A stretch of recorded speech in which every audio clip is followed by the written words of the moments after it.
There are 4 basic motivations any YouTuber has before making a video. A, clout. No self-respecting anime YouTuber is making videos for clout, I promise thee. B, money. Going into YouTube for money is not exactly a 4,000 IQ move if you're picking anime. Half my videos are demonetized or copyrighted. Link to my Patreon in the description. That would be dope if you help me out. Raison C, passion. And while I make a lot of videos for passion, especially One Punch Man videos, this video falls under category D, the selfless cause that the YouTuber is trying to make a video for the good of the internet. And that is what this video is. I'm certain for thousands of years, people on the internet have been wondering, what is the ultimate S-class hero tier list of One Punch Man? What is the ultimate ranking system for them? Well, most YouTubers make ranking videos on anime characters or whatever, ranking them by order of favorite or by order of strength. And this video is neither of the two for the simplest of reasons. None of them would benefit mankind nearly as much as what I've actually attempted to put together.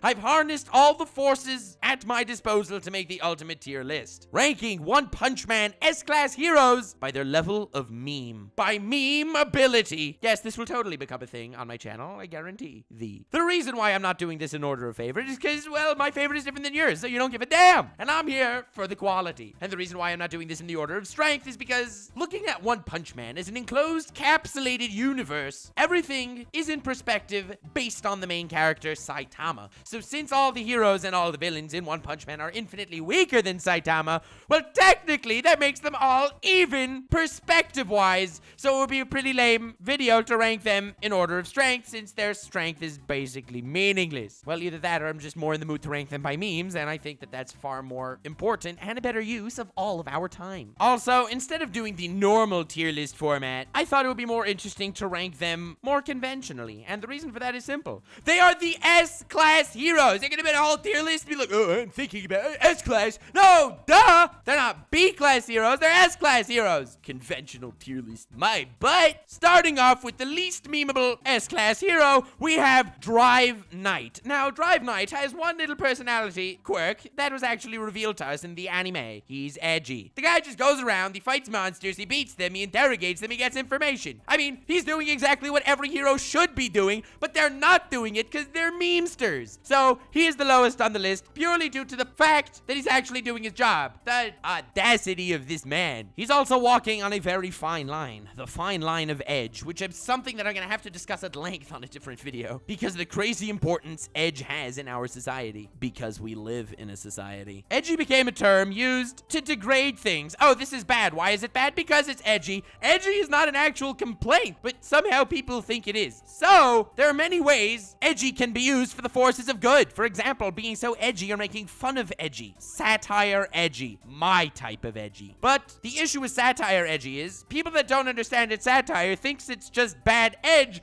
and bad edge is basically death to thee in the analysis department. So, we're gonna have to leave Drive Knight at the bottom there and look into the art of the edge on a different occasion. I would rate Drive Knight 1 eyeball out of 3. Next hero we're talking about, it's Flashy Flash. And man, has he busted open the door of memes with the ability to run so fast. Like a flash, his speed is so great we can't even see him, even if he would be running around naked. Hence, Flashy Flash. One Flash discussing the philosophy behind his adversity against wearing clothes, and the other Flash because we can't see him because he's so fast. This guy has a perverted streak. Get it? Because he streaks? Never mind. You probably don't get it. But even more importantly than any of that is his condescension. I love that he looks down on everyone, even though his only ability is being able to move fast, which you're probably thinking to yourself, hey, that is actually pretty dope. It's a light speed feat, and as we know, every character in every shonen anime can move at light speed as long as you have hard facts and numbers to back it up. And I say to that, 100% you could. Foxy shot a photon beam at Luffy and Luffy dodged it. Light speed confirmed. We're at 420, by the way, fun fact. Madara used a laser eye thing, yo. Stated in the data books to be light speed at Naruto, and Naruto dodged it. Naruto light speed confirmed. Flashy Flash basically says himself, I'm as fast as light, so therefore we can gauge every character against him, giving us our beautiful light speed feat without even needing to go to data books or physics. Thank you, Flashy Flash. Very cool. If you don't get why the light speed feat thing is a meme, you should check out my video power scaling Naruto characters. I think you'll enjoy it. But also, him being condescending about his light speed is another wonderful thing about his character that should not be overlooked and truly made me give him a ranking of 4 light speed feats out of 7, and that is the fact that giant octopus monster demon thingy is attacking the city, right? Right! So what does he do? Goes into light speed mood, cuts up all its eyes, makes it way angrier, it's now much more dangerous, killing everybody. Tatsumaki comes and saves the day, killing octopus guy, and he's pissed at Tatsumaki because he could have taken it. I love how light speed movement is the most overpowered broken ability you could think of in anime, basically. That not at all, but let's make believe it is, because it's pretty freaking awesome under most circumstances.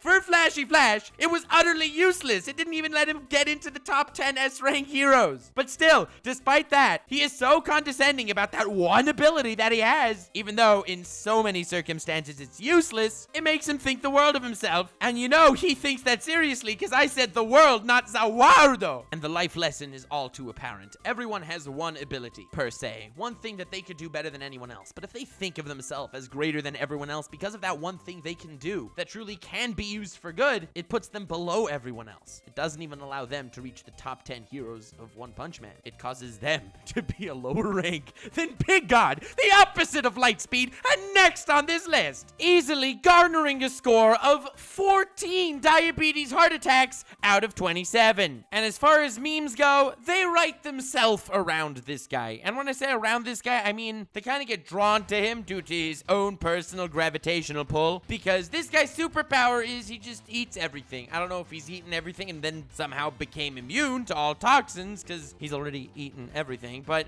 any monster, no matter the size, no matter how poisonous, that decides to attack him, he just swallows in one shot. But the beauty of having Pig God as a meme is that he's an inspirational message to us all. Pig God wanted something. He had a dream, and he did everything he can to obtain this thing that he held dear to him. He didn't care that other people looked down at him for it, and he didn't care that people stood in his way to get where he wanted to be. He never has an expression of joy, anger, sorrow. No, his only expression is hungry, and it's beautiful. We should all also strive to reach our dreams. We should all also try to become the person we envision ourselves to be. And if someone stands in our way, we should eat them. This is the philosophical, inspiring message of Pig God. And with the name Pig God, obviously, he's an epic meme. The fact that Pig God is an inspiring character by its own right is fantastic. And with that, moving on to Zombieman. And I will rate him 4 football zombies from Plants vs. Zombies out of 7. And the reason why he's above the others is due to his fighting style alone, but also if you add on his wonderful personality, there's no way he could have been any lower. This guy is obsessive compulsive to the nth degree. The monster association's attacking the city, people are dying, explosions are happening, and he thinks it's the House of Evolution. You can tell he's been down this road before. Just because they turned him into the Zombie Man, blammo, he blames literally everything on them. Which is great because that in itself is an entire meme format. The Omni King decides to cause the universe of power to take place and wipe out most of alternate dimension realities in order to watch a tournament? Freaking Krillin. I draw a terrible starting hand in Yu-Gi-Oh! God damn it, Trump. Kim Jong-un starts a third world war and causes nuclear holocaust. Mom! That's the Zombie Man effect. And it's beautiful. Couple that with his epic ability, and you get yourself an awesome meme. His ability is he's a zombie. So basically, he can't die, and as much as you hack him up and chop him up, he ain't gonna die. He's gonna regenerate. He's a zombie. It's not a huge spoiler, but the beauty is, he's such a high S-class hero because being that you just can't kill him, eventually, he will kill his opponent, and it's amazing. It goes to show that if you live through the pain, bear through the suffering, a light is at the end of the tunnel. Everyone has hard times. Everyone has issues, but think of Zombie Man. You just gotta keep getting up, keep pushing forward, and a good time will come. There is a deep inspirational philosophy behind this retarded, obsessive-compulsive zombie. And yes, that is why the philosophy meme started really taking hold on the channel. That's why every time I say anything, I get a comment saying, literally nobody, Nux Taku,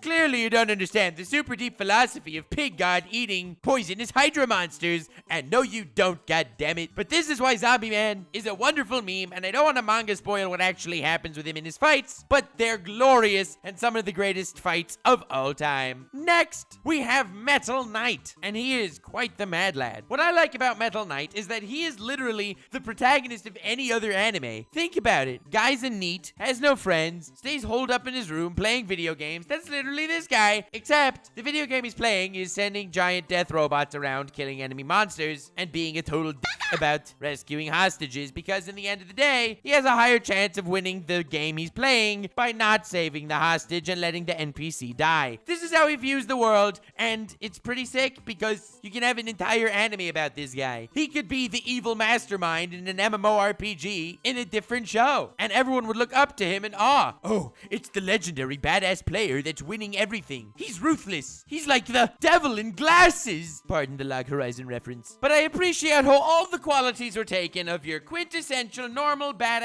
NEET protagonist of some form of isekai or video game based anime that winds up somehow becoming a harem, and they made him the most unlikable hero of all the S-Class. I find that brilliant and meme worthy, and I will rank him 17 badass virgins out of 49. Next we have Metal Bat, and immediately I respect the pompadour haircut. Literally everyone with a pompadour is exactly the type of character I want as a bro. Kuwabara from Yu Yu Hakusho? Hell yeah. Knuckle from Hunter x Hunter?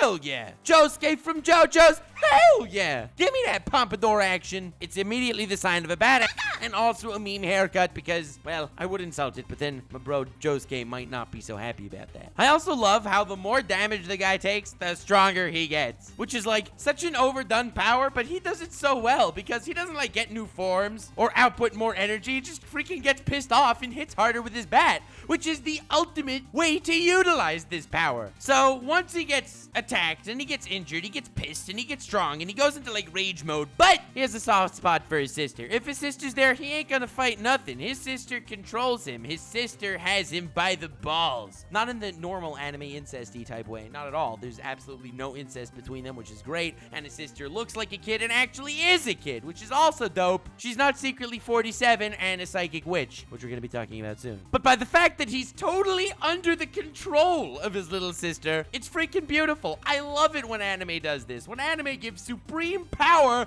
to someone powerless, it's wonderful and also strangely relatable. Y'all know what I'm talking about. There are those people that have ultimate power over you, but if you take a step back, you're like, why the hell am I doing this? And then you immediately rethink the situation. You're like, no, there's no way I could possibly go against the commands of little sister-chan, which is exactly why I would give Metal Bat and his wonderful haircut, as well as his epic weapon of choice, 6 platonic little sister anime relationships out of 9. Next we have Child Emperor. Not only is he an emperor, but he's also a child, and he's also ripped off of Gizmo from Teen Titans, but hey, none of that really matters, because this dude is the brains of the operation. Of course they gave that to a little kid. Why not? True, he would have been beaten by Poison Snake Lady if it wasn't for Pig God, but that doesn't matter because he's so smart. He would have outsmarted Poison Snake Lady that was gonna eat him. Yeah, that wasn't gonna be a thing. I just love how all of his crazy gizmos and gadgets are coming from his insane intellect, and the most useful of his gadgets are the stupid little ones. I mean, in the manga, we already see his fight versus Phoenix Man, which I will not spoil, but the weapon he actually uses to deliver the final blow isn't exactly as grandiose as the previous weapons he uses, if you know what I mean. Not trying to spoil. He's a personification of big things come in small packages, but you also immediately have to realize that he sets up a drastic difference between man and woman. If a woman would be Child Emperor and look that age, the woman would actually be 4,000 years old, at least. If it's a dude that looks like a child that's super smart and stuff, well then it's okay if the dude's 6, not a problem at all. Let him suck his lollipops, because no one will by him anyway. At least that's what they think in Japan. Meanwhile in America, fine. God bless America. But the fact that he could stick everything into that tiny backpack of his, and when I say everything, I mean everything, it's pretty dope. He is so smart and he can develop such great robots. He can literally alter space-time in his backpack to fit all that shiz in there. Oh, I can develop a transformer robot that can compact really nicely. But its mass still remains, you dolt. The guy's carrying around an arsenal of robots in there. But anyway, the memes are fire. Next we have Superalloy Superalloy Blackluster. And before I get into anything, believe it or not, there was actually a controversy about this guy that it was racist. So, being the sarcastic edgelord meme dude that I am, I decided to tweet out a very relevant tweet. Mainstream media. Anime is racist for not including more black characters, which is something they've always said in the past. One Punch Man and Pokemon Generation 8 includes black character. Mainstream media. Anime is racist for including black characters. I personally thought that was very funny, but apparently Yonko Productions on Twitter didn't think so, and he said, regardless of where you stand on the OPM Pokemon issues, this is a take, and that conflates the use of some problematic racist imagery with representation. There's nothing wrong with expecting better depictions of people of color in anime, especially given that it's been done before. And to be honest, I understand he's firing shots at me, but I'm not exactly sure how. He says I have a bad take, but I wasn't exactly saying a take. I was kind of just saying a fact in a meme format. That's kind of what I do. There were literally no opinions in that tweet of mine. And all the other shots he fired towards me in that tweet, I don't really understand either. I don't feel like I said any opinionated takes on the matter, but hey, that is the brilliant of Superalloy Blackluster. If you look at him in the manga, he's not even close to being considered racist or whatever. There's that one picture in the anime where, yeah, I kind of see it, but whatever. I don't think any racism was intended. I guess this is kind of a more edgy type meme. I mostly put him up here because I appreciate the fact that he has such faith in his muscles. His muscles became so black and shiny, it can deflect any attack. Steel-piercing drills ain't gonna do schnizzle against this guy because of the faith he has in his muscles. Do you think mere drills can pierce my shiny muscles? This man is an inspiration to us all and how we should regard ourselves. He is body positivity incarnate, and it's wonderful. Also, I'm pretty sure it said in the webcomic that he's not actually black and this is a tan, which just makes his dark shiny muscles even more impressive. I've said this before and I'll say it again. I don't know if this is technically racism because it's kind of reverse racism, but black people are freaking badass. Okay? Blackluster deserves this spot on the list. Let me know in the comments if you were offended. I won't read them. Oh, and I'd give Superalloy Blackluster 12 magic 8 balls out of 15. Next hero, we got Watchdog Man, and boy do I respect this bloke and the meme he represents. Do you understand that this guy's literally Saitama in a fursuit? I mean, we've never seen the depths of his power. We've only seen him once fight Garo and he annihilated him. This is a dude in a fursuit that makes no expressions, that just sits on a rock his whole life. Now, you're probably wondering, if he didn't end up joining the S-Class Heroes in this time of need with the Monster Association stuff, why did he join the S-Class Heroes when Boros attacked? What made one situation in greater importance of the other? Fam, the answer is simple. This guy has one thing in his mind, and he has one thing that's dear to him, and he will protect that thing that's dear to him with his life. That is that little statue that he sits on all freaking day. I don't envy him for that thing. He decided to be the thing that he holds dear. I personally hold different things dear, but hey, to each their own. He wants to protect a rock. I hope he does it in good health. And the reason why he went to Boros meeting Thingo was because Boros came. He said, if you don't send your strongest fighter to me, I will destroy the planet. In case you didn't notice, the planet includes Watchdog Man's rock. So therefore, Watchdog Man was present. Unlike the Monster Association, who did not threaten planetary destruction, so it didn't really matter to Watchdog Man at all, and he remained sitting on his rock. You can make fun of the furry stuff all you like. You can make fun of the fact that he's far stronger than he looks and he was able to take down Garo, even though he's a weird-looking dude in a fursuit that sits on a rock. But no, the true meme lies in the rock itself. And the fact that he holds something so dear to him, nothing else matters. And even though it is selfish, it is also pretty beautiful in a way. Everyone needs to find someone special in their life. Everyone needs to be connected to someone and have someone to talk to and to really have a best friend in that person. So whoever you are and whoever you decide to stay close to, let that person be the rock to your Watchdog Man. Sit on them and don't never get up. I would rate Watchdog Man 177 Jax Films Furviest Fursuits out of 14,794. Truly a wonderful ranking, with numbers way higher than everyone else on the list, at least so far. Next, we have Atomic Samurai.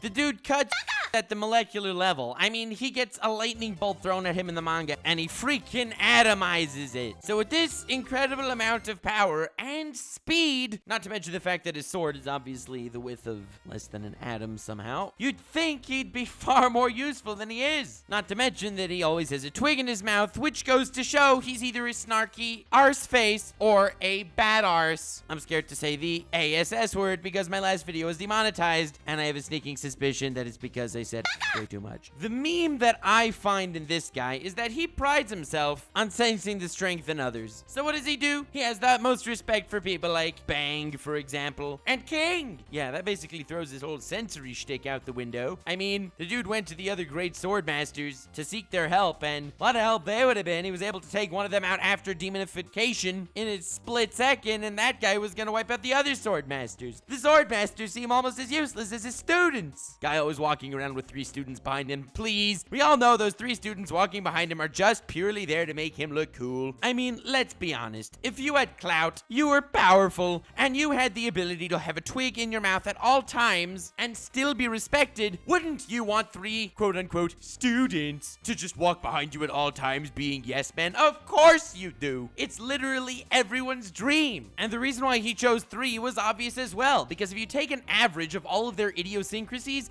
you get one normal dude, and that's exactly what he wants. In all, I probably should not have put him this high on the list, because his memes aren't nearly as breathtaking, and you're all breathtaking, by the way, as some of the previous, but it just personally hits me at how amazing it is that this guy is so pompous that he thinks he's the strongest, that he has respect for strong opponents because he has ultimate sensing abilities, and he thinks King is one of them, completely destroying his entire facade for the viewers. And also he has these 3 student people following him around everywhere, where the first thing he tells them is, wait in the car while I do this. Daddy's gonna be a few minutes. And he doesn't only do it by the Council of Swordmaster people, he does it again in the manga as well, and it's freaking hilarious. Because the guy legitimately is badass, he is powerful, and he knows it, so he takes it a step further to the point that he's unbadass.